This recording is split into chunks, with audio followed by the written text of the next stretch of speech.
اور خاص طور پر جو عذاب دن تھے قوموں کے اوپر گزرے، ان کو تذکیر بھی ایام اللہ کہا جاتا ہے، کہ عذاب کے دنوں سے تذکیر کی جائے، ٹھیک ہے، نصیحت کی جائے۔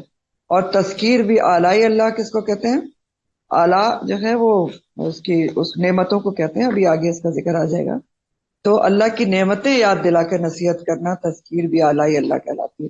تو آپ کو انبیاء کے اگلے قصوں میں جو آپ پڑھنے جا رہے ہیں دونوں ہی ملیں گے۔ تو پہلا ذکر کس کا ہے کہ جی لقد ارسلنا، اور البتہ تحقیق بھیجا ہم نے نوح علیہ السلام کو الی قوم ہی، اس کی قوم کی طرف۔ فقالا، تو اس نے کہا، کس نے؟ نوح علیہ السلام نے، یا قومی، اے میری قوم، اعبد اللہ، تم سب عبادت کرو اللہ کی، ما لکم من الہ غیرہ، نہیں تمہارے لیے کوئی الہ اس کے سوا۔ تو اب ایک اور بھی یہاں پر بات ہے کہ یہ بھی سوچیں کہ انبیاء کے قصے اللہ تعالیٰ قرآن میں کیوں بیان کرتے ہیں؟ تو اس کی دو وجوہات ہوتی ہیں۔ نمبر ایک، مشرکین مکہ اور ہر اس شخص کو سمجھانے کے لیے جو اللہ اور رسول کے احکامات سے بھاگ رہا ہو، ان سے اعراض برت رہا ہو، اگنور کر رہا ہو، تو اللہ تعالیٰ انبیاء کے اور ان کی قوموں کے قصے بیان کرتے ہیں تاکہ ان کی تذکیر ہو جائے۔ اور دوسرا کیوں بیان کیا جاتا ہے؟ نبی کریم صلی اللہ علیہ وسلم کی تسلی کے لیے، کہ دیکھیں تمام انبیاء کے ساتھ یہ سب ہوا، تو آپ تسلی رکھیں کہ یہ مخالفت صرف آپ کے ساتھ نہیں ہو رہی۔ اور یہ بات سورہ ہود میں آئی بھی ہے، سورہ الہود آیت نمبر 120 ہے، وَكُلًّا نَقُصُّ عَلَيْكَ مِنْ أَنْبَاءِ الرُّسُلِ مَا نُثَبِّتُ بِهِ فُؤَادَكَ۔ اللہ تعالیٰ فرماتے ہیں کہ ہم ہر قصہ جو آپ کے اوپر بیان کرتے ہیں انباء رسول، انبیاء کی خبروں میں سے، تو کیوں بیان کرتے ہیں؟ نہیں ہم مضبوط کرتے، اثبات دیتے، ثبات دیتے آپ کو مگر ان کے ساتھ، یعنی آپ کے دل کو مضبوط کرنے کے لیے، جمانے کے لیے انبیاء کے قصے بیان کیے جاتے ہیں۔ تو سب سے پہلے نوح علیہ السلام کا ذکر ہے۔ حضرت آدم کے بعد یہ نوح علیہ السلام پہلے نبی تھے جن کو رسول بنایا گیا۔ ہاں، نبی اور رسول کا فرق آپ کو پتہ ہے۔ تو رسول کیسے بنایا گیا؟ صحائف دیے گئے تھے ان کو، تو صحیفے دیے گئے تھے، اور آدم علیہ السلام کو بھی دیے گئے تھے۔ تو ان کو آدم ثانی بھی کہا جاتا ہے، آدم جیسے۔ حضرت نوح کا نسب 10 پشتوں میں جا کر حضرت آدم سے ملتا ہے۔ حضرت آدم کے بعد مدتوں تک لوگ توحید پر قائم رہے۔ یاد رکھیں کہ حضرت آدم سے لے کر نبی کریم صلی اللہ علیہ وسلم تک سارے انبیاء ایک ہی پیغام لائے تھے، توحید کا پیغام لے کر آئے تھے، اور دین اسلام ہی لے کر آئے تھے۔ تو حضرت آدم کے بعد مدتوں لوگ توحید پر قائم رہے، پھر آہستہ آہستہ ان میں بگاڑ پیدا ہونا شروع کیا اور وہ شرک کی طرف آ گئے۔ اور شرک کی ابتدا باقاعدہ طور پر نوح علیہ السلام کی قوم سے ہوئی تھی۔ اور کیسے ہوئی تھی؟ نوح علیہ السلام کی قوم سے ہوا یوں تھا کہ ان کی قوم میں کچھ نیک صالح لوگ تھے، بزرگ تھے، جیسے ہمارے بھی بزرگ ہوتے ہیں۔ تو جب ان کا انتقال ہو گیا تو لوگوں نے کیا کیا کہ ان کی تصاویر بنائی اور سامنے رکھ کر عبادت کرتے تھے، جیسے ہمارے یہاں بھی بزرگوں کی تصاویر ہم اپنے گھروں میں بڑے عقیدت سے لگا لیتے ہیں، تو انہوں نے بھی لگا لی پھر۔ اور وہ کہتے کیا تھے کہ تصاویر سامنے رکھ کے عبادت کرنے سے ہم نیکی پر قائم رہیں گے اور ہمارے عبادات میں خشوع پیدا ہوگا۔ پھر آہستہ آہستہ کیا ہوا کہ جب ان کی نسلیں آگے بڑھتی گئیں تو انہوں نے تصاویر سے بڑھ کر ان بزرگوں کے مجسمے بنا لیے، اور پھر باقاعدہ طور پر ان کی پوجا شروع ہو گئی۔ تو جن 5 بتوں کے نام آتے ہیں سورہ نوح میں، جن کی نوح علیہ السلام کی قوم عبادت کیا کرتی تھی، اور پہلے وہ ان کے بزرگ ہی ہوا کرتے تھے، وہ اس طرح سے ہے کہ ودا کا نام آتا ہے، ودا واو دال سے، سوا کا نام آتا ہے سین واو الف عین سوا، یغوس کا نام آتا ہے یا غین واو سا، اور یعوق کا نام آتا ہے یا عین واو قاف، اور نصر نون سین رے۔ تو ان بتوں کے نام آتے ہیں جن کے انہوں نے پہلے تصویریں بنائی، پھر بت بنائے اور ان کی پوجا شروع کر دی۔ اس لیے ہماری شریعت میں تصویروں اور مجسمے بنانے کی مکمل ممانعت ہے، سد ذریعہ کے طور پر، شرک سے بچنے کے لیے۔ اس لیے آپ کو پتہ ہے کہ ہماری شریعت میں بہت ساری احادیث ہیں، اور قرآن سے بھی ثابت ہے کہ تصویریں بنانا بھی جاندار چیز کی، اور تصویریں ایون لگانا بھی گھروں میں، وہ بھی حدیث کے مطابق منع ہے، کیونکہ رحمت کے فرشتے نہیں آتے، بالکل کلیئر کٹ حدیث ہے کہ جس گھر میں تصویریں ہوتی ہیں یا کتا ہوتا ہے گھر کے اندر، تو رحمت کے فرشتے نہیں آتے.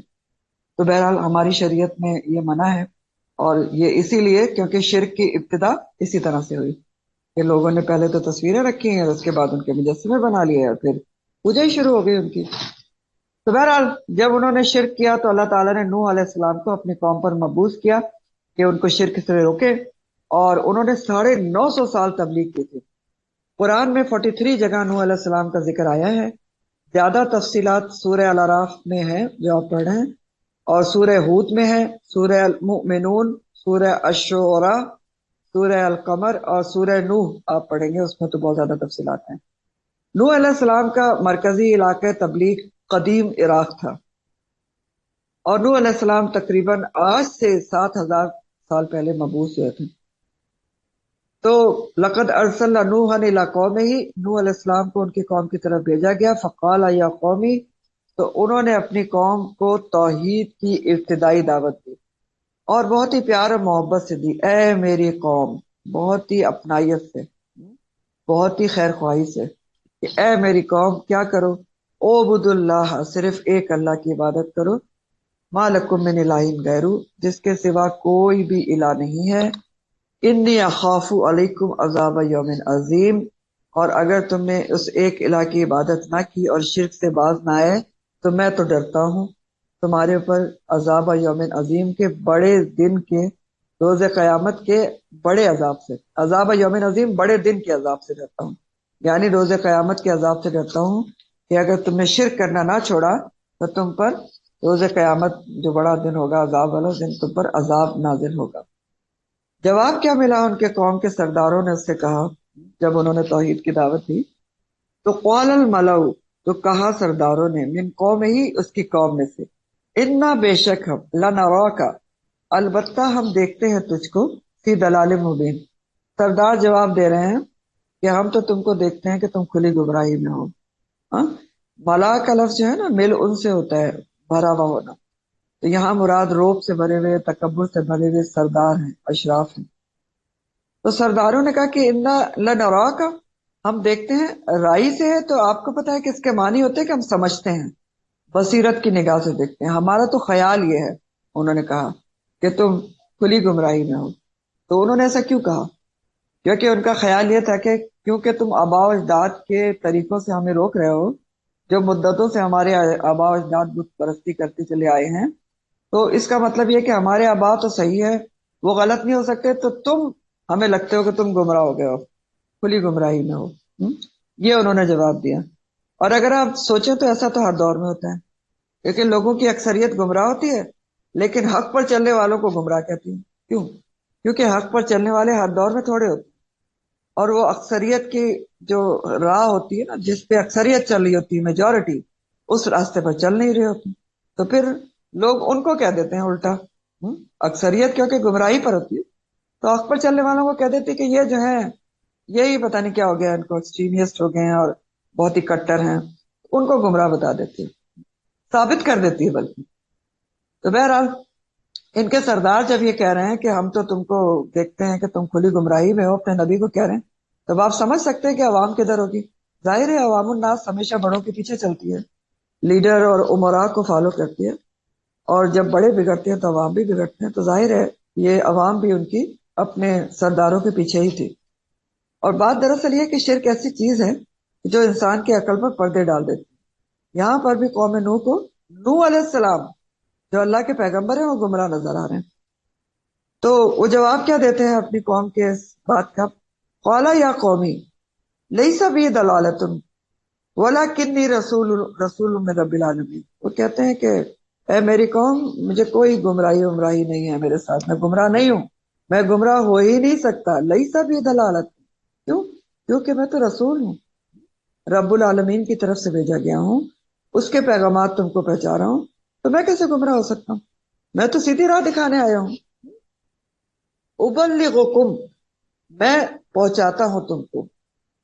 ابلغ جو بلغا سے ہے، بلغا یبلغ تبلیغ، میں تم کو پہنچاتا ہوں بہت اہتمام سے، تدریس سے. کیا پہنچاتا ہوں؟ رسالات ربی، پیغامات اپنے رب.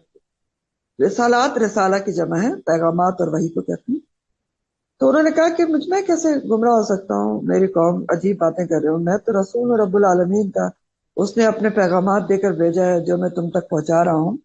اور رسالات جمع کا صیغہ آیا یہاں پر، پیغامات، تو پیغام تو ایک ہی تھا توحید کا، تو پھر جمع کا صیغہ کیوں استعمال ہوا ہے؟ کیونکہ پیغام تو ایک ہی تھا لیکن اس کے حصے مختلف تھے نا، جزیات مختلف تھی، کہیں ڈراوا تھا، کہیں نصیحت تھی، کہیں خوشخبری تھی، کہیں امر تھا، احکامات تھے، تو موقع محل کے لحاظ سے مختلف پیغامات تھے.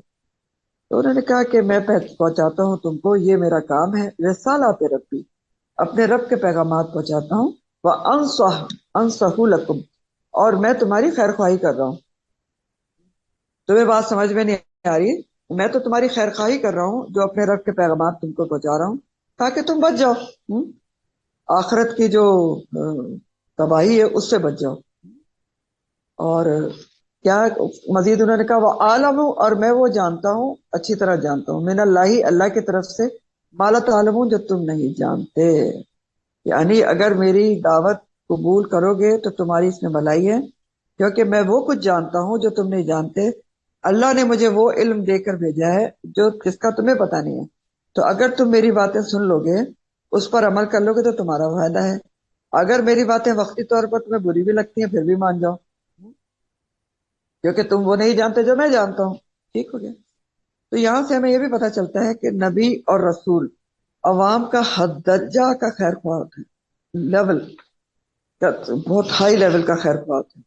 اور ایک مومن بھی ہمیشہ دوسرے مومن کا خیر خواہ ہوتا ہے، جیسے نبی کریم صلی اللہ علیہ وسلم کی حدیث میں آتا ہے، ہاں، کہ نبی کریم صلی اللہ علیہ وسلم نے فرمایا کہ الدین النصیحہ، یہ دین جو ہمارا ہے وہ نصیحت ہے. اور اس کے بارے میں پوری حدیث اس طرح سے ہے کہ سیدنا تمیم داری رضی اللہ تعالیٰ عنہ سے روایت ہے کہ نبی کریم صلی اللہ علیہ وسلم نے فرمایا دین خیر خواہی کا نام، الدین نصیحہ. صحابہ کرام نے پوچھا کہ کس کی خیر خواہی؟ تو آپ صلی اللہ علیہ وسلم نے فرمایا اللہ کی، اس کی کتاب کی، اس کے رسول کی، مسلمانوں کے امراء کی، اور عام مسلمانوں کی خیر خواہی. اب یہ حدیث بھی بہت ہی غور طلب ہے کہ خیر خواہی کس کس کی کرنی ہے. کیا بتایا نبی کریم صلی اللہ علیہ وسلم نے؟ سب سے پہلے اللہ کی خیر خواہی. تو اللہ کی خیر خواہی کیا ہے؟ کہ اللہ کی خیر خواہی کو انسان سمجھے کہ اللہ تعالیٰ نے اتنی ہماری خیر خواہی کی ہے کہ ہمارے پاس کتاب اور رسول بھیجے ہیں. پھر سیکنڈ پر ہے اس کی کتاب کی خیر خواہی. کتاب کی خیر خواہی کیا ہے؟ کہ کتاب کو خیر خواہ سمجھ کے اس کو پڑھیں، اس کو سمجھیں اور اس پر عمل کریں. اور اس کے رسول کی خیر خواہی کیا ہے؟ کہ سارے اعمال رسول کے طریقے پر کیے جائیں اور رسول کی بات مانی جائے، اور یہ پکا یقین رکھا جائے کہ جو رسول صلی اللہ علیہ وسلم نے بتایا ہے اس میں ہمارے لیے ان کی حد درجہ کی خیر خواہی ہے. پھر کہا گیا کہ مسلمانوں کے امراء کی خیر خواہی اور عام مسلمانوں کی بھی خیر خواہی. اب کون بچ گیا خیر خواہی سے؟ تو یہ ہے ہمارا دین و نصیحہ کہ ہر سراسر خیر خواہی پر مبنی ہے، اور ہر ممکن ہمیں خیر خواہی کی کوشش کرنی ہے اس دین کا ایک ادنا سا پیروکار ہوتے ہوئے، کہ ہم ہر کسی کو گمراہی سے بچا لیں. اور یاد رکھیں کہ دین کا کام اس وقت تک پھل پھول نہیں سکتا، پروگرس نہیں کر سکتا، جب تک کہ دائی میں ایکسٹریم لیول کی خیر خواہی نہ ہو، سنسیئرٹی نہ ہو. ٹھیک، دائی میں اگر خیر خواہی نہیں ہوگی نا تو وہ پھر یہ کام نہیں کر سکتا، اور دین کا کام اس نیت کے ساتھ آگے بھی نہیں جا سکتا اگر وہ سنسیئرٹی سے نہیں کرتا، کسی بھی اور وجہ سے کرتا ہے. تو یہ خیر خواہی ہونا بہت ضروری ہے، ہر مومن میں ہونا ضروری ہے، اور دائی میں تو بہت ہی امپورٹنٹ ہے. ویسے آپ دیکھیں تو ہم میں سے ہر مومن جو ہے وہ دین کا دائی ہے، کیونکہ اللہ تعالیٰ نے سورہ آل عمران میں فرمایا تھا کنتم خیر امت اخرجت للناس تؤمرون بالمعروف وتنہون عن المنکر. تم سب کے سب جو ہے خیر امت ہو، آپ ہیں یا میں ہوں یا کوئی بھی ہے، جو اٹھائی لوگوں کے لیے گئی ہے، تو لوگوں کو نیکی کی طرف بلائی گئی، برائی سے روکیں گے. تو ہم نے اس سے تو ہر کوئی دائی ہے، اور اس ہر کسی کے اندر خیر خواہی ہونا چاہیے. یہ خیر خواہی کہ ہر کوئی آخرت کے برے انجام سے بچ جائے، اور یہ خیر خواہی آپ نے اللہ کی خاطر کرنی ہے. کیونکہ کبھی ایسا بھی ہوتا ہے نا کہ آپ کسی کی خیر خواہی میں اچھی نصیحت کرتے ہیں، وہ اس کو پسند نہیں آتی، وہ آپ کو کہہ دیتا ہے اپنا کام کرو، تو کوئی بات نہیں، اس پہ برا نہیں منانا، کیونکہ یہ میں اس کے لیے تھوڑی کر رہا ہوں، آپ اس کے لیے نہیں کر رہے ہیں، یہ آپ اللہ کے لیے کر رہے ہیں. یہاں بھی آپ دیکھ رہے ہیں نا، نوح علیہ السلام نصیحت کر رہے ہیں، خیر خواہی کر رہے ہیں، وہ کیا کہہ رہے ہیں کہ ہم تو تم کو گمراہ سمجھتے ہیں. ٹھیک، تو اتنے غلط قسم کے جواب دے رہے ہیں. لیکن کیا پھر انہوں نے چھوڑ دیا؟ نہیں، وہ ان کو سمجھاتے رہے. 950 سال انہوں نے تبلیغ کی. ٹھیک، مزید نوح علیہ السلام ان کو کیا کہتے ہیں؟ کہتے ہیں اب عجب تم، کیا بھلا تعجب ہوا تم کو، انجاکم کہ آئی تمہارے پاس، ذکر ایک نصیحت، من ربکم تمہارے رب کی طرف سے، علی رجل ایک شخص کے اوپر، منکم جو تم میں سے ہے. ٹھیک، اب یہ کیا بات ہے؟ یہ ایک اس اعتراض کا جواب ہے جو ہر قوم نے کیا اپنے نبی سے. انبیاء کی دعوت کے جواب میں ہمیشہ یہ اعتراض کیا لوگوں نے کہ تم رسول کیسے ہو سکتے ہو، تم تو ہمارے جیسے انسان ہو. تو یہاں بھی نوح علیہ السلام اسی اعتراض کا جواب دے رہے ہیں کہ اس میں کون سی تعجب کی بات ہے. اور اب عجب تم کہ تم کو بہت تعجب ہو گیا کہ تمہارے پاس نصیحت اللہ کی طرف سے ایک شخص کی شکل میں آ گئی جو تم میں سے ہی ہے، یعنی عام انسان کی طرح کا ہے. تو اس میں تعجب کیا ہے؟ اللہ تعالیٰ نے مجھے چن لیا ہے، اور اللہ تعالیٰ اپنے بندے کو چن کر اس کے ذریعے پیغامات بھیج سکتا ہے. یہ اس کی مرضی ہے اور اس کا چناؤ ہے، تو اس میں تعجب کرنے کی تو کوئی بات نہیں. ہاں؟ اور کس مقصد کے لیے بھیجا گیا ہے؟ مقاصد آگے بتا رہے ہیں کہ مجھے اللہ تعالیٰ نے چن کر، تمہیں میں سے چن کر کیوں نبی بنا کر بھیجا ہے؟ لِيُنذِرَكُمْ، پہلا مقصد، تاکہ وہ خبردار کرے تم کو. تمہارے پاس جو مجھے تمہیں میں سے ایک بندے کو رسول بنا کے بھیجا گیا ہے، تو کیوں بھیجا گیا ہے؟ نمبر 1 لِيُنذِرَكُمْ، انذار سے ہے، تاکہ وہ انذار کرے، خبردار کرے، آگاہ کرے تم کو. ہاں، برے کاموں کے برے انجام سے آگاہ کرے. وَلِتَتَّقُوا، دوسرا مقصد، اور تاکہ تم پرہیزگاری اختیار کرو. ہاں، اللہ کا تقوی تمہارے اندر پیدا ہو جائے. اور تیسرا کام وَلَعَلَّكُمْ تُرْحَمُونَ، تاکہ تم رحم کیے جاؤ. ٹھیک ہے، تو یہ انہوں نے بتایا. اور یہ مسئلہ آپ کو جیسے میں نے پہلے بتایا ہر پیغمبر کے دور میں رہا ہے کہ لوگوں نے اعتراض کیا کہ پیغمبر جو ہے وہ رسول جو ہے انسانوں میں سے کیوں آئے، فرشتے کیوں نہیں ہوئے. اور اس کا جواب بہت جگہ پہ دیا گیا اور آپ پیچھے پڑ چکے ہیں. بہت ساری وجوہات، تو یہاں پر ریپیٹ کرنے کا تو ٹائم نہیں ہے. اللہ تعالیٰ نے بہت کچھ بتایا تھا کہ اگر رسول جو ہے وہ فرشتہ ہوتے تو ہم تو دور سے ہی بھاگ جاتے. ٹھیک ہے نا، پھر ظاہر ہے جو انسان کے مسائل ہے وہ انسان ہی سمجھ سکتا ہے، وغیرہ وغیرہ. تو ہر دور میں اس طرح کے مسئلے رہے ہیں، اور اگر ہم دیکھیں تو آج بھی اس طرح کا مسئلہ رہتا ہے. کیسے کہ لوگ ایسے شخص کی نصیحت قبول نہیں کرتے جس کو وہ کسی بھی طرح سے اپنے سے کمتر سمجھتے ہیں. خاص طور پر دیکھیں کہ اگر دنیاوی طور پر انسان کسی کو کمتر سمجھتا ہے نا کہ اچھا وہ تو اس نے تو صرف میٹرک کیا ہوا ہے تو وہ کیا سمجھائیں گی، ہاں؟ تو پھر وہ اس کی نصیحت کو قبول نہیں کرتا. حالانکہ یہ ضروری تھوڑی ہے.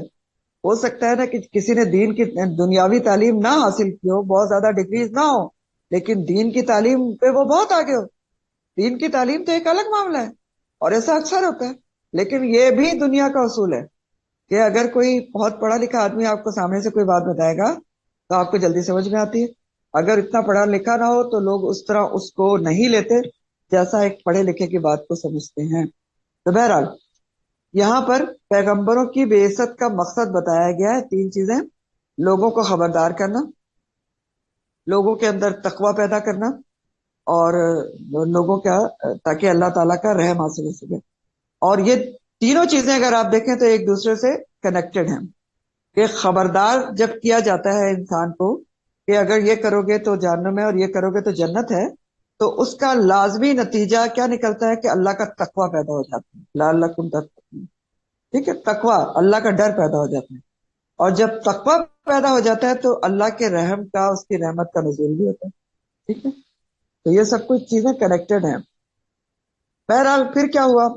قولا، مزید وہ کہتے ہیں یہاں پر ہے کہ اتنا سب کچھ نوح علیہ السلام نے ان کو سمجھایا، پھر بھی ان کی قوم نہ مانی. انہوں نے کیا کیا؟ تو نوح علیہ السلام کی بات کو سمجھنے کے بجائے فَكَذَّبُوهُ، تو انہوں نے جھٹلا دیا اس کو. فَأَنجَيْنَاهُ، تو ہم نے نجات دے دی اس کو. کس کو؟ نوح علیہ السلام کی طرف ضمیر جاری ہے، دونوں جگہوں کی. تو ہم نے نجات دے دی اس کو، نوح علیہ السلام کو. وَالَّذِينَ، اور ان لوگوں کو، مَعَهُ، جو اس کے ساتھ تھے، فِي الْفُلْكِ، کی کشتی میں. کشتی کے ذریعے ان کو نجات دے دی. کشتی، فلک کہتے ہیں بڑی کشتی کو، بحری جہاز کی طرح. وَأَغْرَقْنَا، اور غرق کر دیا ہم نے، الَّذِينَ، ان لوگوں کو، كَذَّبُوا، جنہوں نے جھٹلایا تھا، بِآيَاتِنَا، ہماری آیات کو.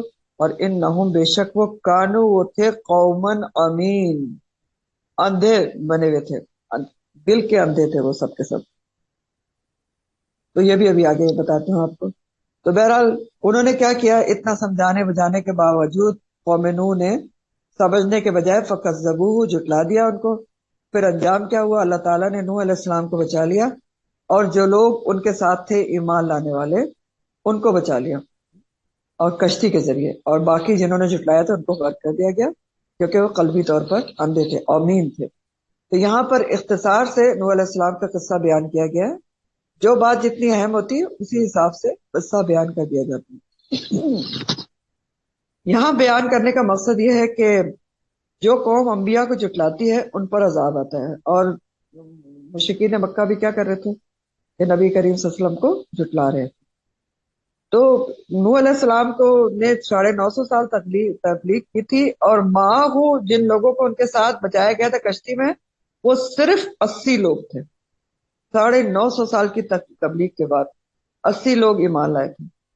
تو جب نوح علیہ السلام کو 950 سال تبلیغ کر لی، یاد رکھیں تب انہوں نے اپنے قوم کے حق میں بددعا کی تھی 950 سال کی تبلیغ کے بعد. اور وہ بھی کیوں کی تھی، یہ ان کی یہ دعا ہے وہ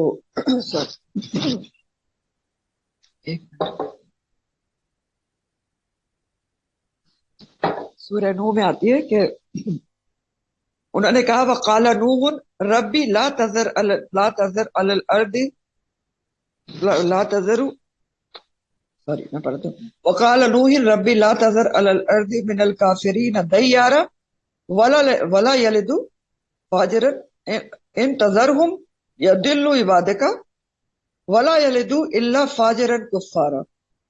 انہوں نے کہا کہ نوح علیہ السلام نے کہ ربی لا تذر، نہ تو چھوڑ علی الارض زمین کے اوپر من الکافرین دیارا، کافروں کے گھروں میں سے ایک گھر کو بھی نہ چھوڑ زمین کے اوپر. کیوں؟ وجہ بتاتے ہیں کہ انکا ان تذرہم، اگر تو نے ان کو چھوڑ دیا زمین کے اوپر تو لا یدلوا عبادک، یہ تیرے بندوں کو بھٹکائیں گے، اور کیا کریں گے، ولا یلدو، نہیں یہ پیدا کریں گے، الا فاجرا کفارا، صرف فاجر اور کافر لوگوں کو ہی پیدا کریں گے. تو اس لیے انہوں نے یہ دعا کی تھی اور 950 سال کی تبلیغ کے بعد کی تھی.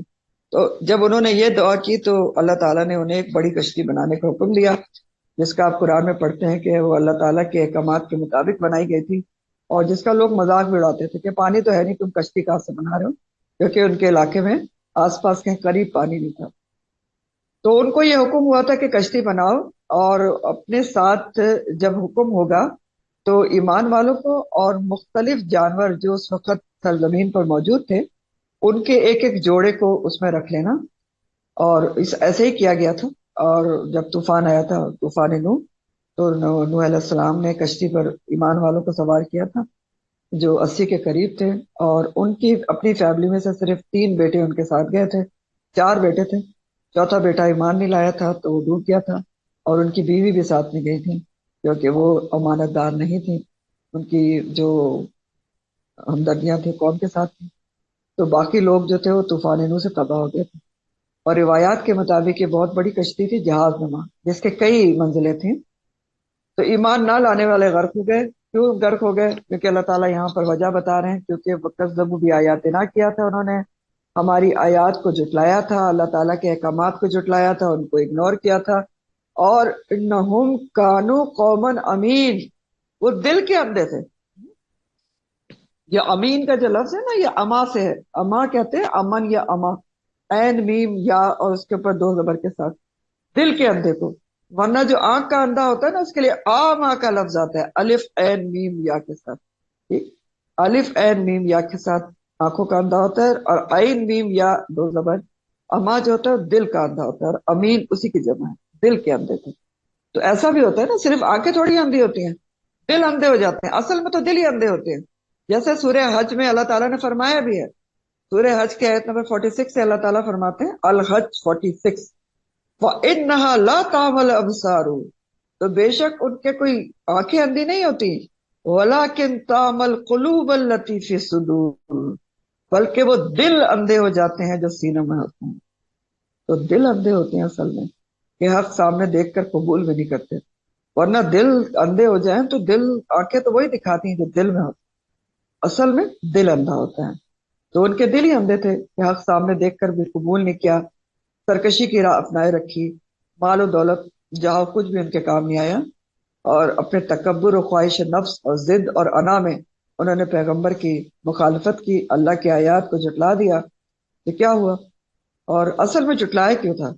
کیونکہ وہ اس سے ایک توحید پر چلنے سے اپنے بتوں کی توہین سمجھتے تھے.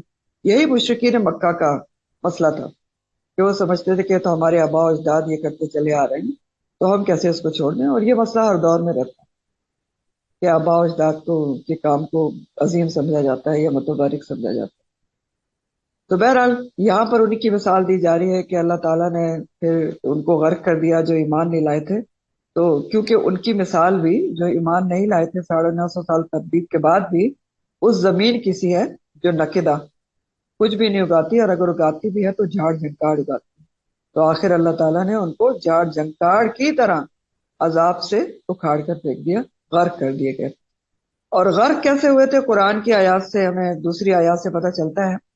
جیسے سورہ القمر آیت نمبر 11 میں آتے ہیں، القمر 11، فَفَتَحْنَا أَبْوَابَ السَّمَاءِ بِمَاءٍ مُنْهَمِرٍ، بس ہم نے کثرت سے برسنے والے آسمان کے دروازے ان پر کھول دیے. کثرت سے برسنے والے آسمان کے دروازے ان پر کھول دیے. اور کیا کیا؟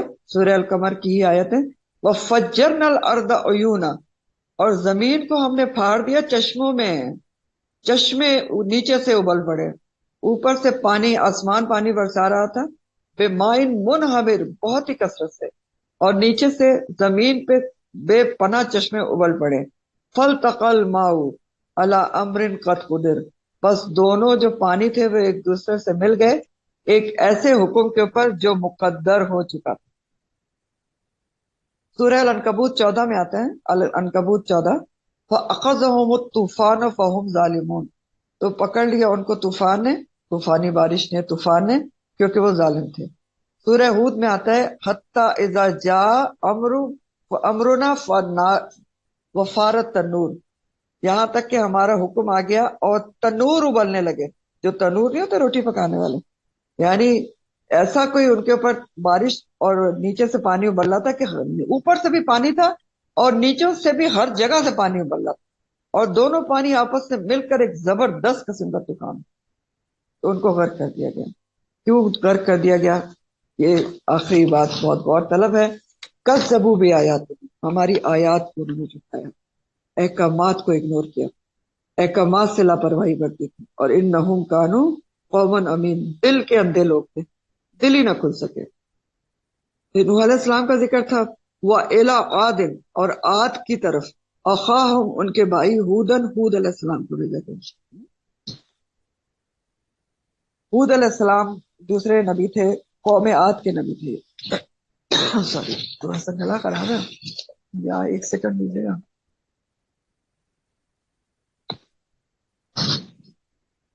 نوح علیہ السلام کا ذکر ختم ہو گیا، اور ان سے جو اگلے نبی ہیں ہود علیہ السلام، ان کا ذکر ہے. اور ان کی قوم کون سی تھی؟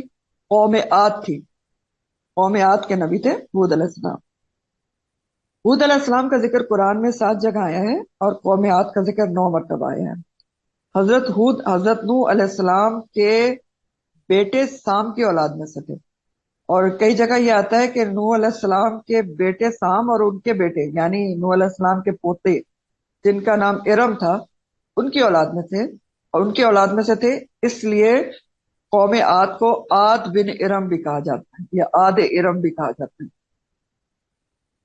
حضرت ہود جو تھے وہ حضرت نوح کے اولاد میں تھے، ان کے بیٹے سام کی اور پوتے ارم کی اولاد، اس لیے قوم عاد کو عاد بن ارم بھی کہا جاتا ہے. تو یہ لوگ جو تھے قوم عاد، یہ شروع میں شریعت پر عمل کرتے تھے، کیونکہ ظاہر ہے نوح علیہ السلام کی جو بچ جانے والی اولاد تھے اس میں سے تھے، تو وہ تو ایمان والے تھے. تو شروع میں یہ عمل کرتے تھے دین پہ، لیکن اس کے بعد ان میں بھی آہستہ آہستہ بگاڑ آئے. اور پھر طوفان نوح کے تقریباً 600 سال بعد حضرت ہود کو ان پر مبعوث کیا گیا. قوم عاد بھی عرب کی قدیم ترین قوموں میں سے تھی، ان کو عاد اولا بھی کہا جاتا ہے. اور عرب جو ہیں، جو مشرکین مکہ جو مخاطبین اول ہیں جن کو قصہ بتایا جا رہا ہے خاص کانٹیکس میں، بتایا تو سبھی کو جا رہا ہے، تو وہ ان کو بہت اچھی طرح جانتے تھے. تو بہت قدیمی قوم تھی عاد، اور عرب کے ہی علاقے سے تعلق رکھتی تھی. عاد اولا کہا جاتا ہے. ان کی شان و شوکت ضرب المثل تھی، اور جب دنیا سے یہ مٹ گئے تو ان کا مٹنا بھی ضرب المثل تھا، مثالی تھا. عرب میں قدیم چیز کو عادی کہتے ہیں، عادی این سے. قدیم جو چیز ہوتی ہے نا پرانی، عربی میں اس کو کہتے ہیں عادی. اور آثار قدیمہ جو ہوتا ہے اس کو عادیات کہتے ہیں، عادیات، آثار قدیمہ. تو یہ جو قوم تھی قوم عاد، اس کا جو علاقہ تھا، مسکن تھا، وہ احقاف کا علاقہ تھا. ہاں، احقاف، سورہ احقاف بھی ہے نا. احقاف کا علاقہ تھا. اور یہ احقاف کا جو لفظ ہے وہ حقفن سے ہے، حقفن، ہا قاف فے، جس کا مطلب ہوتا ہے ریت کے ٹیلے. تو یہ جو احقاف کا علاقہ ہے یہ کوئی اتنا آباد علاقہ نہیں ہے. جب قوم عاد بھی تھی تب بھی یہاں پر ریت کے ٹیلے تھے اور ریگستانی علاقہ تھا. اور احقاف کا علاقہ کہاں ہے؟ حجاز، یمن اور یمامہ کے درمیان واقع ہے. حجاز سے، حجاز ایک طرف لگتا ہے، یمن کا علاقہ کاؤنٹ کیا جاتا ہے، اور یمامہ، ان تین علاقوں کے درمیان احقاف کا علاقہ واقع ہے جہاں پر قوم عاد آباد تھی. تو قوم عاد بہت ہی طاقتور، قد آور، بہت اونچے لمبے قد کے، اور ایک سرکش قوم تھی. کیوں سرکش تھی؟ کیونکہ ان کو اپنے لمبے چوڑے ہونے پر، قوت پر بہت گھمنڈ تھا. تو وَإِلَىٰ عَادٍ أَخَاهُمْ هُودًا، تو عاد کی طرف ان کے بھائی ہود علیہ السلام کو بھیجا گیا. اب ہود علیہ السلام کو بھائی کیوں کہا گیا؟ ہاں؟ قوم عاد کا، کیونکہ نسبی اور قومی بنیاد پر بھائی کہا گیا ہے، کیونکہ یہ قوم عاد ہی میں سے تھے. ابھی آپ کو میں نے بتایا نا کہ وہ نوح علیہ السلام کی وہ اولاد سے چلا، اور قوم عاد کے اندر سے ہی ان کو مبعوث کیا گیا تھا. قوم عاد سے ان کا تعلق تھا. بعض انبیاء ایسے بھی گزرے نا جن کا اپنی قوم سے تعلق نہیں تھا، جیسے لوط علیہ السلام، وہ اپنی قوم میں سے نہیں تھے، تو یہ اپنی قوم میں سے تھے. اسی لیے کہا گیا کہ ویلا آدن اخاہم ہودا. تو ہود علیہ السلام کو ان کی قوم کی طرف مبعوث کیا گیا. تو انہوں نے بھی اپنی قوم سے آ کے کیا کہا، کیا دعوت دی؟ قال یا قومی، اے میری قوم، اعبدوا اللہ، ایک اللہ کی عبادت کرو، ما لکم من الہ غیرو، تمہارے لیے اللہ کے سوا کوئی الہ نہیں، افلا تتقون، تو کیا بھلا تم تقوی اختیار نہیں کرو گے؟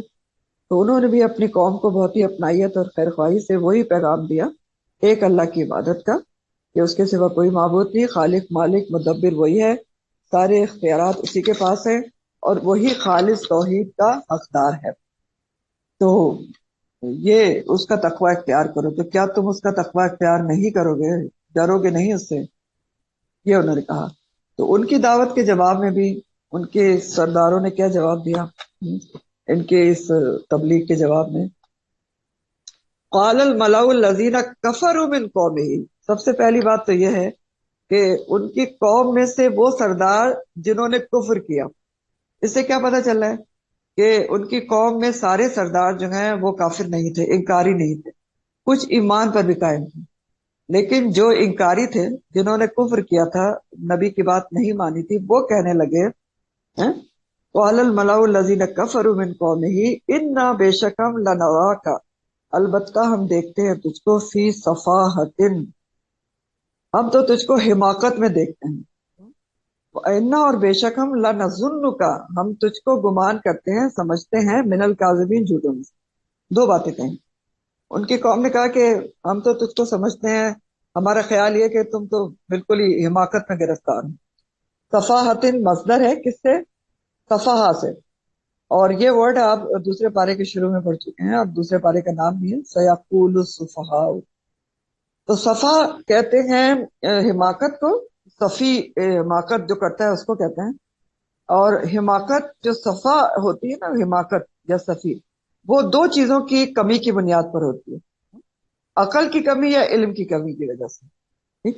حماقت جس کو صفی یا صفا کہا جاتا ہے، وہ عقل کی کمی یا علم کی وجہ سے، کمی کی وجہ سے ہوتی ہے.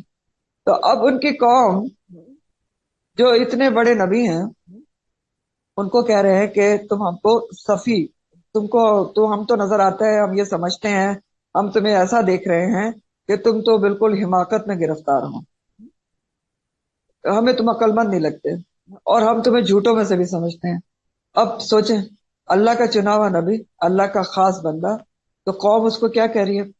بے عقل کہہ رہی ہے، گمراہ کہہ رہی ہے، جھوٹا کہہ رہی ہے. تو یہی ہوتا ہے کہ شیطان شرک کے سلسلے میں جو اس کی پسندیدہ چیز ہے، ایسی پٹی پڑھاتا ہے، ایسی پٹی باندھتا ہے لوگوں کی آنکھوں پر کہ اچھے خاصے لوگ جو ہیں وہ ان کو نظر آنا بند ہو جاتے ہیں، ان کو الٹا نظر آنے لگتے ہیں. عقل مند لوگ بے وقوف نظر آتے ہیں، دین والے بے وقوف نظر آتے ہیں. اگر آج بھی آپ دیکھیں تو ایسا ہوتا ہے، یہ تو آج بھی ہوتا ہے کہ دین پر چلنے والوں کو لوگ بے وقوف کہتے ہیں نا، سفیہ کہتے ہیں، یہ تو بڑی حماقت میں ہے، پتہ نہیں کیا سمجھتے ہیں.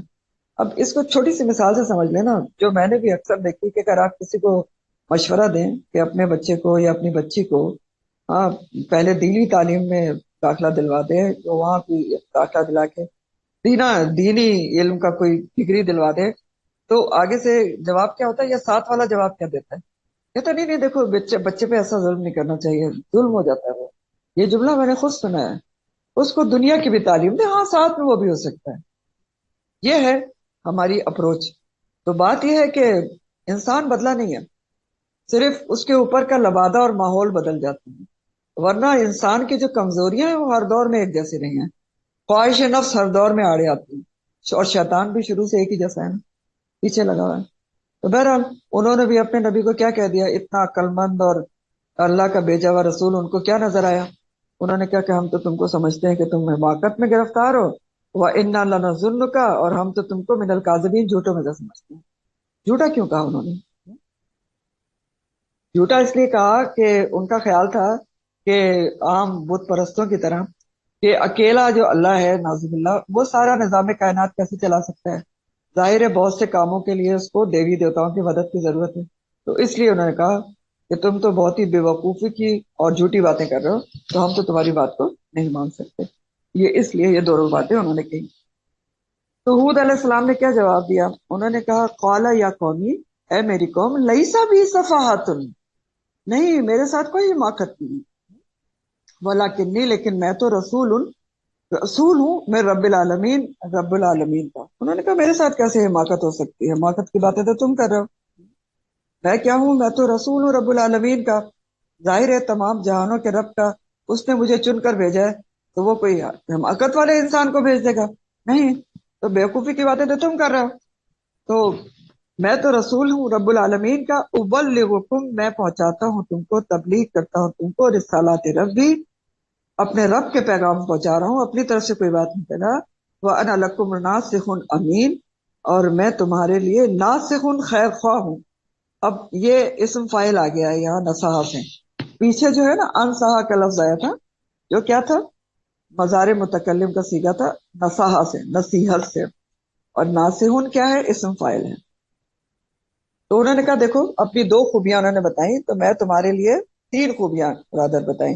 ایک تو میں رسول ہوں رب العالمین کا، اور کیا ہوں؟ ناصح امین ہوں، تمہارا خیر خواہ ہوں، تمہارے لیے خیر خواہی کے پیغامات لے کر آیا ہوں، حقیقتاً تمہارا خیر خواہ ہوں. اور امین ہوں، امانت دار ہوں، یعنی جو پیغامات اللہ نے مجھے دے کر بھیجے ہیں وہ پورے طریقے سے تمہیں پہنچا رہا ہوں، کچھ بھی اس میں کمی زیادتی نہیں کر رہا.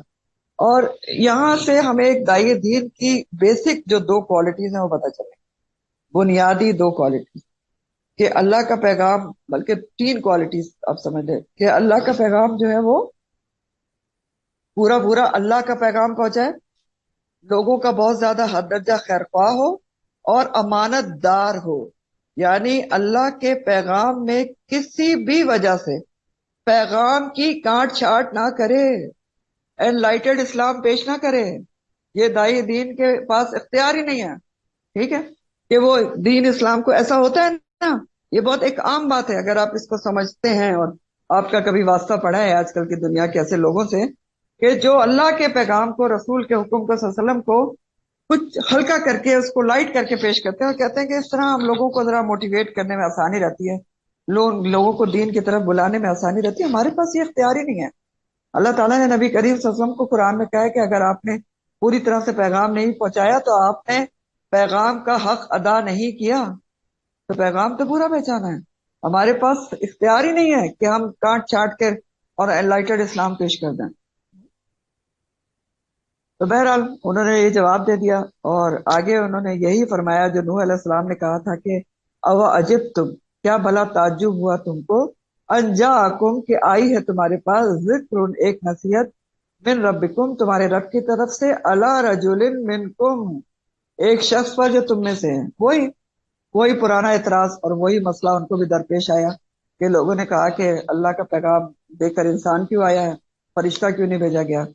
تو حود علیہ السلام نے بھی یہی جواب دیا کہ اس میں عجیب بات کیا ہے، اللہ تعالیٰ کی حکمت اور مصلحت ہے اسی میں ہے کہ وہ اپنے چنے ہوئے بندے کو، انسان ہی کو رسول بناتا ہے تاکہ وہ صحیح طریقے سے لوگوں کو خبردار کر سکے، اور تاکہ انسان ہی کے ذریعے لوگوں کو وہ باتیں سمجھائی جائیں جو ان کے مسئلے ہیں۔ انسان ہی انسان کے مسئلوں کو سمجھ سکتا ہے، تو اس لیے مجھے رسول بنا کر بھیجا۔ اس میں تعجب کی کیا بات ہے؟ ظاہر ہے حکمت مصلحت یہی ہے کہ انسان کی طرف انسان کو ہی رسول بنا کے بھیجا جائے، جیسے اللہ تعالیٰ نے قرآن میں کہا ہے نا کہ اگر جو فرشتے زمین کے اوپر بستے ہوتے ہیں تو ہم پھر فرشتے کو رسول بنا کے بھیجتے، تو فرشتے تو نہیں بستے ہیں، انسان بستے ہیں، تو انسان کو ہی بھیجا گیا۔ پھر آگے وہ کہتے ہیں کہ اس لیے مجھے بھیجا گیا ہے کہ لینذرکم تاکہ وہ خبردار کرے تم کو، مجھے اس لیے اللہ تعالیٰ نے چن کر رسول بنا کے بھیجا ہے۔ اور مزید آگے وہ کیا کہتے ہیں حود علیہ السلام اپنی قوم کو، وَاذْكُرُوا یاد کرو تم سب، اِذْ جَعَلَکُم جب اس نے بنایا تم کو، خلفاء جانشین، خلیفہ کی جمع، من بعد قوم نوح قوم نوح کے بعد۔ اب نوح علیہ السلام کیا کر رہے ہیں؟ اب نوح علیہ السلام اپنی قوم کو اللہ کی نعمتیں یاد دلا کر تذکیر کر رہے ہیں۔ تذکیر بھی اعلی اللہ شروع ہو رہی ہے یہاں سے، ٹھیک، نعمتیں یاد دلا رہے ہیں کہ اے میری قوم یاد کرو، ذرا یاد کرو بہت کہ اللہ تعالیٰ نے تم کو بہت ساری نعمتیں دی ہیں، وہ نعمتوں کو یاد کرو۔ قوم نوح کے بعد تم کو اللہ تعالیٰ نے زمین پر خلیفہ بنایا ہے، زمین پر بسایا ہے، ان کا جانشین بنایا ہے، اور کیا نعمت کی ہے، وہ زادکم اور اس نے زیادہ کیا ہے تم کو، فی الخلق بسطتن جسامت میں، ساخت میں تم کو فراخی دی ہے۔ بستا کا جو لفظ ہے نا یہ سین سے پڑھا جائے گا، اور اس کا روٹ بھی بے سین تو ہوگا، اور یہ وہی بسطا ہے جو آپ نے پیچھے پڑھا تھا نا کہ فرشتے وہ باسطو ایدیہم اپنے ہاتھوں کو پھیلائے ہوئے ہوں گے، تو پھیلانا، فراخی، اس معنی میں بسطا کا لفظ آتا ہے۔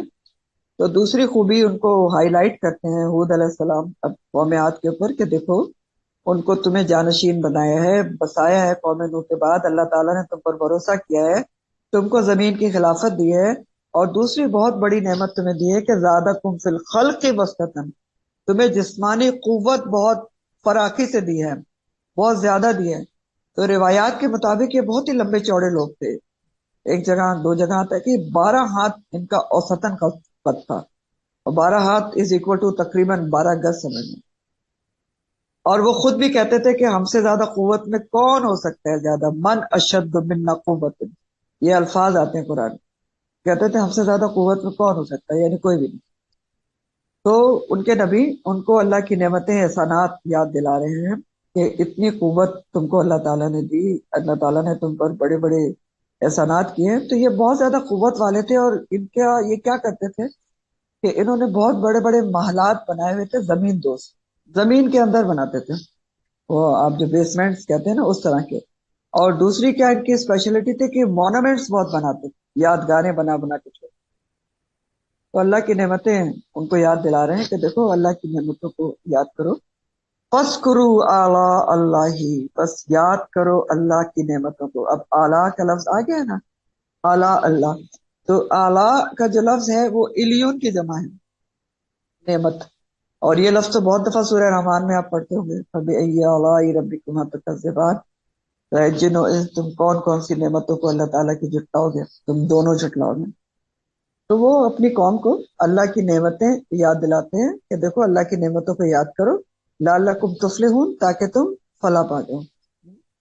یہاں سے بھی ہمیں کیا پتہ چلتا ہے کہ جب کوئی اللہ کی نعمتوں کو یاد رکھتا ہے تو اس کو فلاح ملتی ہے، اللہ کی نعمتوں کو یاد رکھ کے شکر گزاری کرتا ہے تو فلاح پاتا ہے۔ فلاح کیا ہوتی ہے؟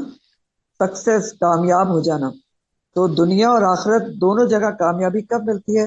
جب انسان اللہ کی نعمتوں کو یاد رکھتا ہے، دل، زبان اور اعضاء سے ان کی شکر گزاری کرتا ہے۔ تو شکر گزاری سے ہمیشہ نعمتوں کا دوام ہوتا ہے نا، کیونکہ اللہ تعالیٰ نے قرآن میں کہا ہے نا کہ لا ان شکرتم لازیدنکم، کہ اگر تم شکر ادا کرو گے تو میں تمہیں بہت زیادہ دوں گا۔ لیکن کچھ لوگ منفی سوچ رکھنے والے ہوتے ہیں، نیگیٹو سوچ ہوتی ہے، تو ان کی نظر صرف دوسروں کی نعمتوں پر ہوتی ہے، اپنی نعمتیں ان کو نظر نہیں آتی، تو پھر ایسے لوگوں کو فلاح نہیں ملتی، وہ تفلحون نہیں ہو پاتے۔ ہاں؟ تو سوچ درست رکھنے کے لیے کیا کرنا ضروری ہے؟ فَاذْكُرُوا آلاء اللہ کرنا ضروری ہے۔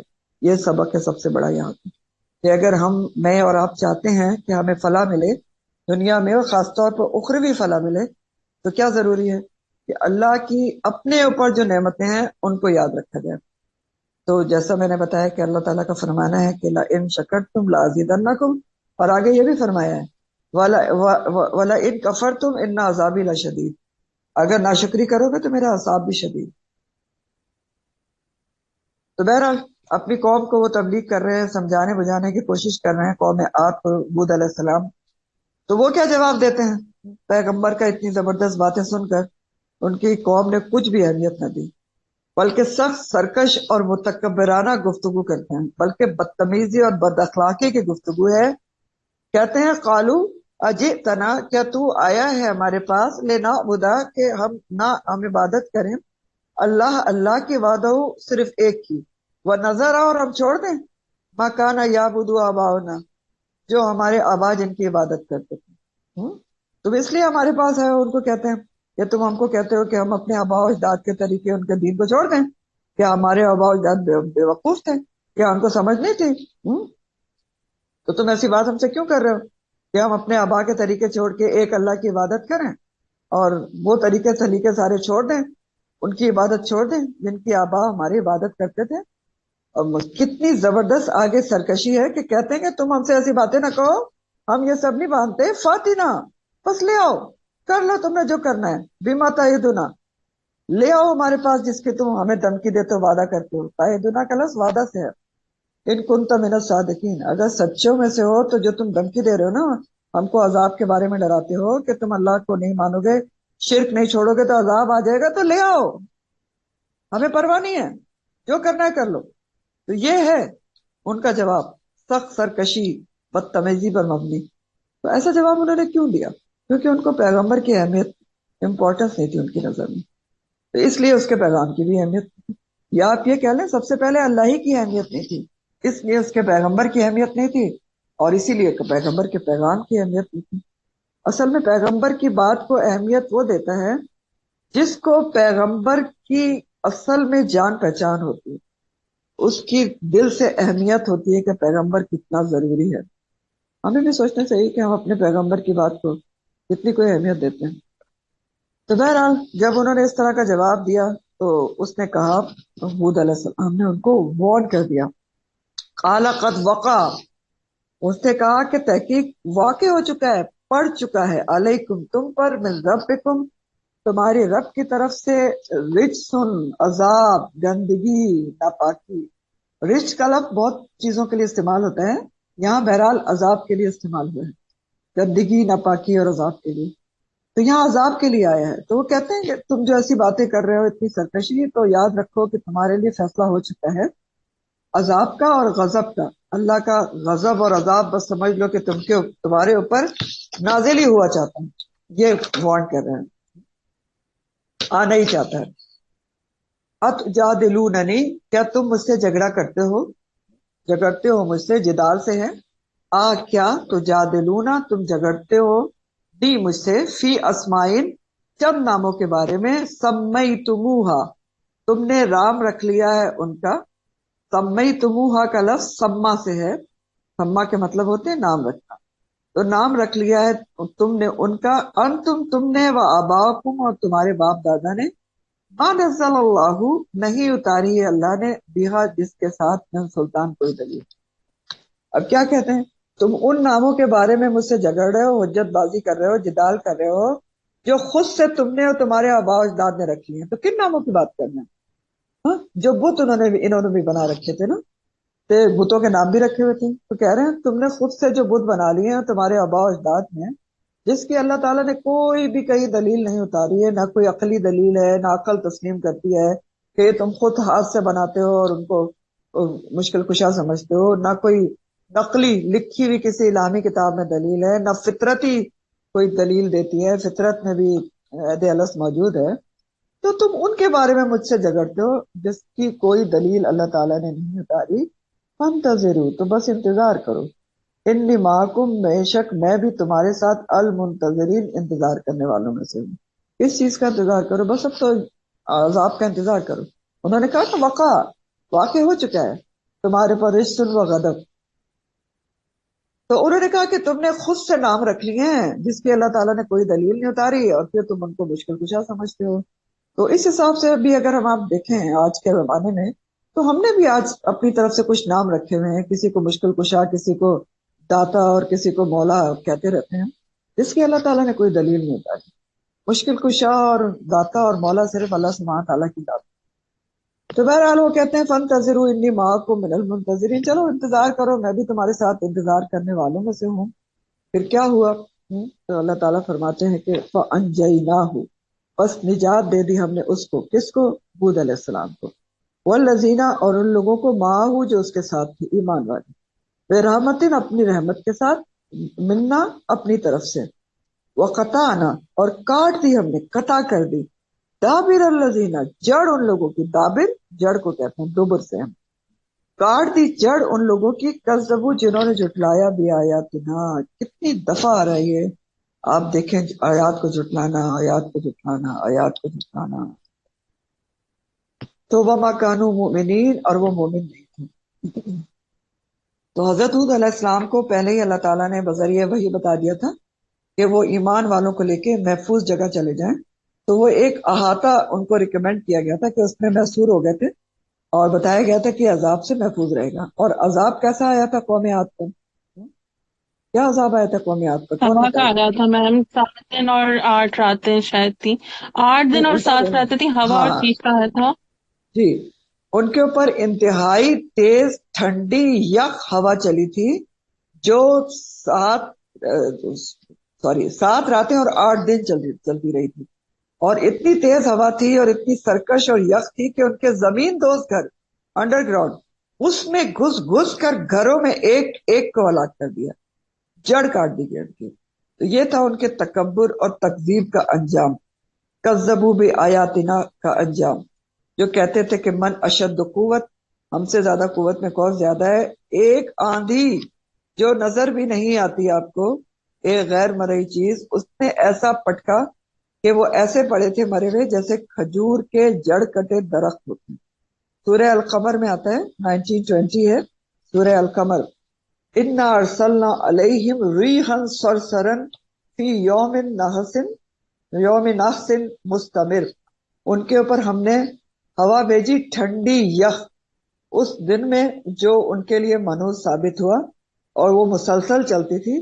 تنزع الناسا، وہ کھینچ کھینچ کر پٹکتی تھی لوگوں کو، کأنہم اعجاز نخل منقعر، اور وہ ایسے پڑے ہوئے تھے جیسے کھجور کے اکھڑے ہوئے تنے ہوئے ہوں۔ اب اس میں ایک بات ہے کہ یہ اس میں کہا گیا آیت میں کہ فی یوم نحس، اس دن میں جو ان کے لیے نحوس ثابت ہوا، تو یاد رکھیں کہ دن کوئی بھی نحوس نہیں ہوتا، یہ یہاں پر اس کو دلیل نہ بنا لیں، دن کوئی بھی نحوس نہیں ہوتا۔ انسان کے لیے جو بعض دن کسی انسان کے لیے برے ثابت ہوتے ہیں، اور وہی دن اس کے اعمال کی وجہ سے، دن کوئی منحوس نہیں ہوتا، ٹھیک، کلیئر کٹ سمجھ لیں۔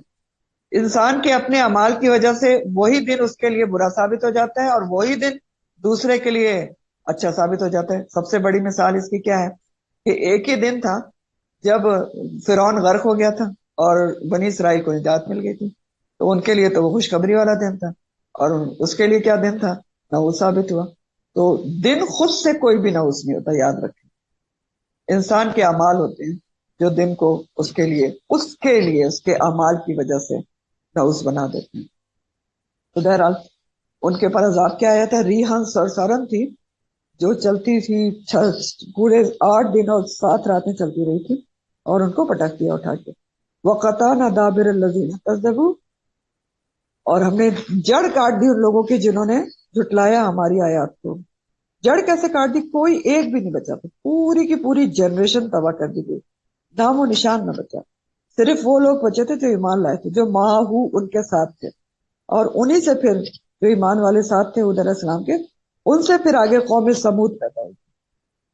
تو یہاں پر ہمارے لیے کیا لیسن ہے؟ قوم عاد کو اللہ تعالیٰ نے ہر طرح کی نعمتیں دی تھیں، جسمانی قوت، ڈیل ڈول، قوم نوح کا نام جانشین بنایا تھا، لیکن انہوں نے کیا کیا؟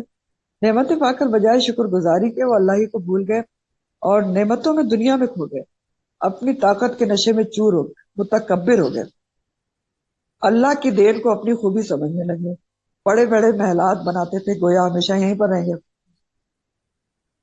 بڑے بڑے محلات، اور بہت زیادہ ان کی طرف توجہ کون لوگ دیتے ہیں؟ جو سمجھتے ہیں کہ شاید ہمیشہ ہم نے دنیا ہی میں رہنا ہے، اور ایک محل نہیں بناتے، کئی کئی بناتے ہیں۔ تو وہ بھی اسی طرح کی چیزیں کرتے تھے، اور انتہائی درجے کی تکذیب انہوں نے کی، نبی کو اتنا متکبرانہ اور سرکشی والا جواب دیا، تو یہ انجام ہوا۔ تو ہمیں بھی ہر وقت کیا خیال رکھنا چاہیے کہ ہم بھی خدا نخواستہ کسی بھی درجے میں کہیں بھی اللہ کی آیات کی، اس کے رسول کی تکذیب تو نہیں کرنی، چاہے قولی طور پر ہو یا عملی طور پر۔ دیکھیں تکذیب قولی طور پر بھی ہوتی ہے، عملی طور پر بھی ہوتی ہے۔ قولی طور پر بھی اس طرح ہوتی ہے کہ کہہ دے کہ اس حکم کو میں نہیں مانتی یا مجھے تو سمجھ میں نہیں آتا، تو یہ تکذیب ہی ہوتی ہے کہ مجھے تو اس کی لاجک سمجھ میں نہیں آتی، اور مجھے تو سمجھ میں نہیں آتا کہ یہ کیسا حکم ہے اور آج کل اس پر کیسے عمل ہو سکتا ہے، تو یہ بھی تکذیب ہوتی ہے۔ اور عملی طور پر کہ آپ حکم سنتے رہتے ہیں اگنور کرتے رہتے ہیں، تو یہ بھی کذبوا بھی آیات نام میں ہی آتا ہے سب کچھ۔ تو بہرحال آپ کو پتا ہے کہ نبی کریم صلی اللہ علیہ وسلم کی دعا ہے جو قبول کی گئی تھی کہ آپ کی امت کو یکدم عذاب سے پوری کی پوری کو ختم نہیں کیا جائے گا، تو پوری کی پوری تو ختم نہیں ہوگی، چاہے کتنی بھی تکذیب کرتی رہے، امت کر ہی رہی ہے نا، اب نظر ہی آ رہا ہے۔ امت کہتی ہے کہ جی سنت ہی تو ہے، فرض تھوڑی ہے، امت کہتی ہے کہ جی قرآن کافی ہے، حدیث کی کیا ضرورت ہے۔ تو آپ ہی کی دعا ہے جو قبول کی گئی تھی کہ ایک دم عذاب نہیں آئے گا، لیکن تھوڑا تھوڑا عذاب کسی بھی طریقے سے آ سکتا ہے۔ تو امت مسلمہ کے فرد ہونے کے ناطے ہم میں سے ہر کسی کو ہر دن بلکہ ہر لمحے اپنا محاسبہ کرنا چاہیے کہ میں اللہ اور رسول کے کتنے احکامات پر عمل کر رہی ہوں، اور کہیں کوئی ایسا حکم تو نہیں ہے جس سے میں بے پرواہی برتوں۔ مجھے حکم پتا ہے لیکن میں اس کو اگنور کر رہی ہوں، کیوں؟ کیونکہ میرے خواہش نفس اس کے آڑے آ رہی ہے، یا لوگوں کا ڈر آگے آ رہا ہے۔ یہ آپ کے اور میرے ہر قسم کے سوچنے کی بات ہے، اور بہت بڑا لیسن ہے یہاں سے۔ تو حود علیہ السلام کی قوم کا خاتمہ ہو گیا، قوم عاد کا، ان کے تکبر کی وجہ سے۔ پھر کیا ہوا؟ وَإِلَىٰ ثَمُودَ أَخَاهُمْ صَالِحًا، اور پھر سمود کی قوم سمود کی طرف ان کے بھائی صالح علیہ السلام کو بھیجا گیا۔ قوم سمود جو ہے حضرت صالح علیہ السلام کی قوم تھی۔ حضرت صالح کا نام قرآن میں 9 مرتبہ آیا ہے، اور آپ کی قوم سمود جس پر آپ مبعوث ہوئے تھے اس کا ذکر بھی قرآن میں کئی جگہوں پر آتا ہے۔ ان کو حضرت صالح علیہ السلام کو قوم سمود پر مبعوث کیا گیا تھا، سمود ساسو جیسے آپ کے سامنے لکھا ہے۔ صالح علیہ السلام کا پورا نام صالح بن عبید تھا، صالح بن عبید تھا۔ حضرت ہود کے ساتھ جو ایمان والے بچ گئے تھے انہی سے قوم سمود آگے پیدا ہوئی۔ اور قوم سمود ان کو کیوں کہا گیا؟ اس لیے کہ ان کے قوم سمود کے اندر ایک بہت ہی صالح ان کا جد امجد تھا جس کا نام سمود تھا، تو اس لیے اس کے نام کے اوپر ان کا نام قوم سمود پڑ گیا۔ لیکن قوم سمود کو عاد اخرى بھی کہا جاتا ہے۔ حضرت ہود علیہ السلام کی قوم عاد کو کیا کہا جاتا ہے؟ پیچھے ابھی میں نے آپ کو بتایا تھا، عاد اولا، اور ان کو عاد اخرى بھی کہا جاتا ہے۔ سمود کے قوم کے جو لوگ تھے یہ بھی عربی قبیلے سے تعلق رکھتے تھے، اور عرب کے لوگ ان کو بہت اچھی طرح جانتے تھے، ان کو بھی، یعنی مشرکین مکہ جن کو خاص سیاق میں خاص کانٹیکس میں قصے سنائے جا رہے ہیں، وہ ان کو بہت اچھی طرح جانتے تھے۔ یہ جو قوم سمود ہے یہ تبوک کے قریب ہجر کے مقام پر بستے تھے، یعنی مدینہ سے آپ تبوک جائیں نا تو راستے میں ہجر کا علاقہ پڑتا ہے جہاں پر یہ قوم سمود بستی تھی، اور یہ آج سے تقریباً 6000 سال پہلے کی بات ہے جب قوم سمود ہجر کے مقام پر بستی تھی۔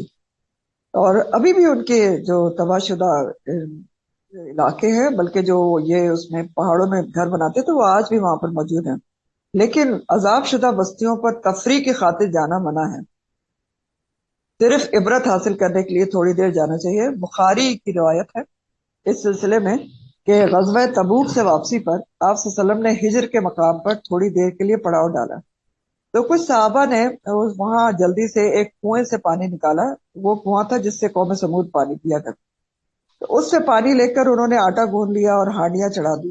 تو جب آپ کو پتا چلا تو آپ نے کہا کہ وہ آٹا پھینک دو، یا یہ کہا کہ اونٹوں کو کھلا دو، اور ہانڈیاں الٹوا دی اور حکم دیا کہ جلدی جلدی یہاں سے کوچ کرو، اور فرمایا کہ گنہگاروں کی بستی میں نہ جایا کرو مگر روتے ہوئے اور استغفار کرتے ہوئے، کہیں ایسا نہ ہو کہ وہ عذاب تم پر بھی آن پڑے جو ان پر آیا. اور پھر آپ نے اپنے اونٹ کے کجاوے پر ہی اپنے منہ پر کپڑا ڈھانپ لیا. روتے ہوئے گزرنے کو کہا نا، اور پھر کیا کیا؟ منہ پر کپڑا ڈال لیا. یہاں تک حدیث کے الفاظ ہیں روایت کے. بہرحال قوم سمود بھی شرک میں مبتلا ہو گئی، کچھ عرصے ٹھیک رہی. تو شرک میں مبتلا کیوں ہو گئے؟ کیونکہ شیطان کا سب سے بڑا اور پہلا ٹارگٹ یہی ہے کہ وہ شرک میں گرفتار کرواتا ہے، کیونکہ اس کو پتا ہے کہ اللہ تعالیٰ شرک کسی حال میں معاف نہیں کرے گا.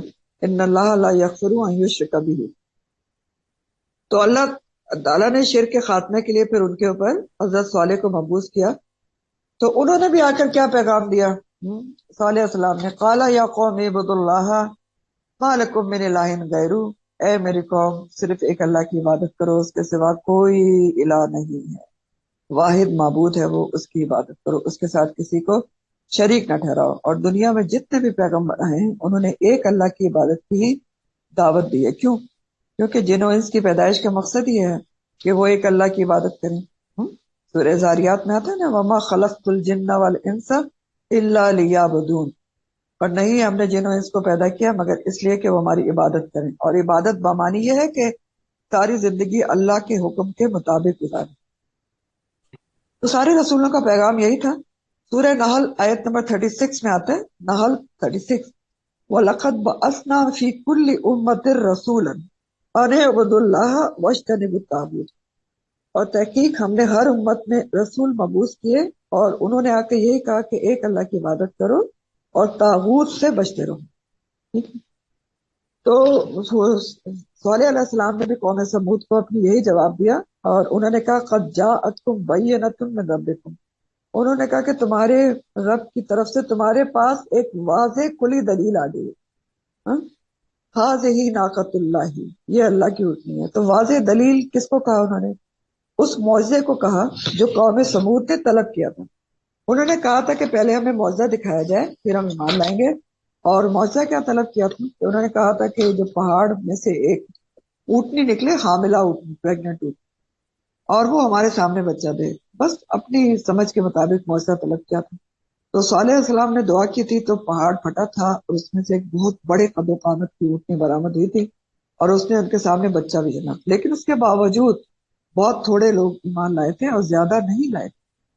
تو اس وقت صالح علیہ السلام نے اپنی قوم کو تنبیہ بھی کی تھی کہ دیکھو تمہارے پاس قد جاءتکم بینۃ من ربکم ھذہ ناقۃ اللہ، یہ اللہ کی اونٹنی ہے، موزانہ طور پہ اللہ کی طرف سے پیدا کی گئی ہے. لکم آیا تمہارے لیے ایک نشانی ہے، معجزہ ہے. تو خبردار کیا کیا تھا؟ فذروہا، بس چھوڑ دے اس کو. بذرا یذرو سے تاکل، کھاتی پھرے، چرتی پھرے، فی الارض، زمین میں، اللہ ہی اللہ کی. اور ولا تمسوہا، نہ تم چھونا اس کو، بسوء، ساتھ برائی کے، ورنہ کیا ہوگا؟ فیاخذکم، ورنہ پکڑ لے گا تم کو عذاب علیم، دردناک عذاب. ٹھیک، تو خبردار کیا تھا کہ ایسا نہیں کرنا ورنہ دردناک عذاب آئے گا. مزید وہ اپنی قوم کو سمجھاتے ہیں. صالح علیہ السلام وَاذْكُرُوا، اور یاد کرو، اذ جعلکم، جب اس نے بنایا تم کو خلفاء، جانشین، من بعد عاد، عاد کی قوم کے بعد تم کو اللہ تعالیٰ نے زمین پہ جانشینی بخشی ہے، تم کو جانشین بنایا ہے، اللہ کی زمین کا خلیفہ بنایا ہے. وَبَوَّأَکُمْ، اور تمہیں ٹھکانہ دیا ہے فی الارض، زمین. بوا کا جو لفظ ہے یہ ایسا ٹھکانہ ہوتا ہے جو اس کی انسان کی پسند اور طبیعت کے مطابق ہو. ٹھیک ہے، تو کہتے ہیں کہ دیکھو تمہاری پسند اور طبیعت کے مطابق تمہیں ٹھکانہ دیا ہے. کیسے؟ کہ فی الارض، زمین میں، کہ تم تتخذونا، تم بناتے ہو، من سہولہا، اس کے میدانوں میں، زمین کے میدانوں میں تم بناتے ہو، قصورن. سہولہا جو ہے سہل کی جمع ہے، اور سہل میدان کو کہتے ہیں، ہموار زمین کو کہتے ہیں سہل، میدانی علاقہ، کیونکہ وہ سہولت والا ہوتا ہے نا، اس لیے سہل اور سہول کہتے ہیں. اور انہوں نے کہا نعمت یاد دلائی اللہ کی کہ اللہ تعالیٰ نے تم کو اتنے زبردست ٹھکانے دیا ہے. ایک تو تم میدانی علاقوں میں محلات بناتے ہو. قصوراً جو ہے قصر کی جمع ہے، ہاں قصر مشیدہ پڑھتے ہیں نا آپ قرآن میں. تو تم زمین کے میدانی علاقوں میں محلات بناتے ہو، اور دوسری طرف تم کیا کرتے ہو، تنحتون، اور تم تراشتے ہو الجبالا پہاڑوں کو بیوتن گھروں میں. دو طرح کے تم گھر بناتے ہو. تنحتونا کا لفظ نحت سے ہے، نون ہاتھ تا، پتھر کو تراشنے کے لیے یہ لفظ استعمال ہوتا ہے. تو دیکھو تم دو طرح کے گھر بناتے ہو. اتنی زبردست تمہیں اللہ تعالیٰ نے نعمتیں دی ہوئی ہیں. تو قوم عاد دو طرح کے گھر بناتی تھی، تو یہ عیاشی میں تھے.